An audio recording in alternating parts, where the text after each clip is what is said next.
Direct लड़ती है, indirect लड़वाती है कि भारतीय जनता पार्टी जो कसरत करना चाहती है वो कर ले। अब जमानत भी बचा ले भारतीय जनता पार्टी तो गलीमत है, बड़ी बात होगी। काठ की हांडी बार बार नहीं चढ़ती। भाजपा की नींद उड़ी हुई है ना, भाजपा जमानत बचा पाएगी। बिहार में 2 सीटों पर उपचुनाव होने हैं। ऐसे में बिहार की सियासत में जो गर्माहट है वो साफ तौर पर देखी जा सकती है, मगर आखिरी फैसला तो जनता को ही लेना है। बयानबाजियों का दौर तेज है, मगर उस बयानबाजियों के दौर में बीते दिनों खबरें ऐसी निकल कर आई जो कहीं ना कहीं गोपालगंज विधानसभा चुनाव जो हो रहा है उसे हॉट सीट बना रहा है। AIMIM ने भी अपने उम्मीदवार को चुनावी मैदान में आगे किया है। हमारे साथ बातचीत करने के लिए राजद के कद्दावर नेता समूह प्रवक्ता हैं शक्ति सिंह यादव जी, इनसे बात करेंगे। शक्ति जी, अब तो असदुद्दीन ओवैसी की पार्टी भी चुनावी मैदान में गोपालगंज में होगी। ये उपचुनाव 2 जगहों पे हो रही है, गोपालगंज और मोकामा। दोनों सीटें महागठबंधन के पक्ष में जाएगा। 80% मतदाता महागठबंधन के साथ खड़े हैं। भारतीय जनता पार्टी डायरेक्ट लड़ती है, इनडायरेक्ट लड़वाती है, वो सब चीज़ें यानी इनडायरेक्ट लड़वाया जा रहा है। हमने साफ तौर में कहा कि भारतीय जनता पार्टी जो कसरत करना चाहती है वो कर ले। डायरेक्ट लड़ना चाह रही है, लड़ रही है। नेपथ्य से लड़ना चाहती है, नेपथ्य से भी लड़ ले। मतदाता लामबंद हैं। कोई षड्यंत्र, कोई भी बोरो प्लेयर, कोई भी अलग से फ्रंट खोलने की कोशिश इस उपचुनाव में काम नहीं आएंगे। और मैं खुले तौर पर कह रहा हूं कि दोनों सीटें महागठबंधन की झोली में जाएगी। और जमानत भी बचा ले भारतीय जनता पार्टी तो गलीमत है, बड़ी बात होगी। बोरो प्लेयर कौन है? जो भी भारतीय जनता पार्टी कई तरह के खेल खेलती है, अपने लड़ती है, कुछ लोगों को लड़वाती है, लेकिन वोट इंटैक्ट है।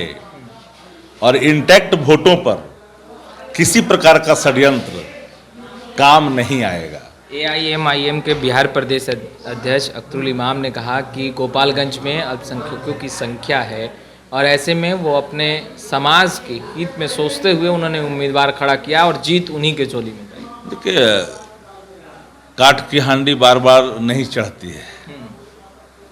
बिहार के मतदाता जिस पर विखंडन करने का नापाक कोई कोशिश करेगा वो विखंडित होने वाला नहीं है।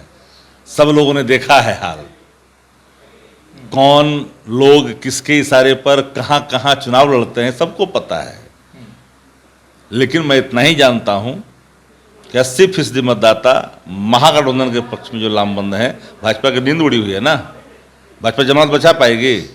जमानत अगर बचा ली भाजपा तो वही सफलता उसकी होगी। AIMIM ने उम्मीदवार उतारा है क्या, किसी के इशारे पर उतारा है? AIMIM कौन है, नहीं है, कहाँ लड़ रहे हैं, नहीं लड़ रहे हैं, जनता सब देख रही है ना। आप नहीं जानते कौन? हम तो कह रहे हैं काहे को लड़ रहे हैं, क्यों लड़ रहे हैं। इससे लोकतंत्र में सबको अधिकार है चुनाव लड़ने का। लड़ते हैं, कुछ लोग अपने लड़ते हैं, कुछ लोग कहने पर लड़ते हैं, कहाँ कहाँ लड़ते हैं, उससे लेना देना नहीं है। शक्ति जी, आप कह रहे हैं ना, तो स्पष्ट कीजिए ना कि क्या किसी के कहने पर ही AIMIM ने अपने उम्मीदवार किसी पार्टी पर कैसे कोई आरोप लगा सकते। मैं तो कहा कि भाजपा कई षड्यंत्र रचती है, कई प्लेटफॉर्म खोलती है, कई द्वारे खोलती है विखंडन की राजनीति के लिए, लेकिन वो कामयाब नहीं हो पाएगी। भाजपा के द्वारा षड्यंत्र रचा गया? हमने तो कभी कहा ही नहीं। हमने कहा भाजपा षड्यंत्र निरंतर रचते रहती है। कई प्लेटफार्मों से वो बैटिंग करना चाहती है, कुछ नेपथ्य से करती है, कुछ डायरेक्ट आगे फ्रंट से करती है। लेकिन नेपथ्य से करे या फ्रंट से करे या दोनों एक ही बार करे, कोई फर्क नहीं पड़ना है। कह भी रहे हैं फिर बोल रहे हैं कह भी नहीं रहे।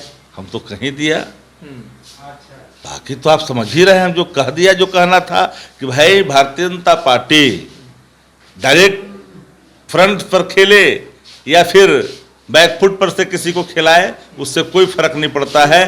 कुल राजनीति में हर पॉलिटिकल पार्टी को चुनाव लड़ने का अधिकार है, वो लड़े, लेकिन जनता हर चीजों को देख रही है। अख्तरुल इमाम ने कहा कि आप लोगों ने बाजू काटा, पीठ में खंजर भोंका, उनके विधायक तोड़े और गोपालगंज की जनता सब देख रही है, जान रही है, समझ रही है। A to Z की पार्टी कहने से नहीं होगा। अभी बताइए ना, कौन किसके पीठ में खंजर भोंका, इतिहास इस बात के गवाह हैं।